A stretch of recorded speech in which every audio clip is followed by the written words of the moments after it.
Hello guys, I am Shushmita and welcome back to my another new mini vlog.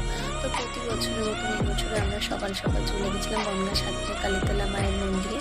আর তোমরা তো সবাই জানো যে বনগাঁ সাতটায় কালীতলাতে একটা বিশাল মেলা হয় সারা পৌষ মাস জুড়ে। যাই হোক, এখানে আমরা মায়ের পুজোর জন্য অল্প ডালা নিয়ে নিয়েছিলাম। তারপরে আস্তে আস্তে আমরা লাইন দিয়ে মায়ের মন্দিরে প্রবেশ করলাম। তারপরে এই যে এখানে তোমরা দেখতেই পাচ্ছ মাকে। যাই হোক, মেন মন্দিরে পুজো দেওয়ার পর আমরা চলে যাচ্ছিলাম আস্তে আস্তে ছোটো মন্দিরের দিকে।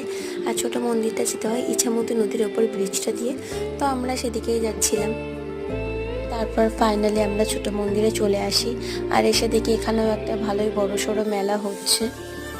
তারপর এখানে আমরা বনগাঁর স্পেশাল পিঠাই পরোটা কাকুর দোকান থেকে একটু পরোটা খেয়ে নিচ্ছিলাম। তারপর আস্তে আস্তে মেলা ঘুরতে ঘুরতে বাড়ির পথে রওনা দিয়ে দিয়েছিলাম। আজকের ভিডিওটা এই পর্যন্ত, ভালো লাগলে লাইক করো, সাবস্ক্রাইব করো।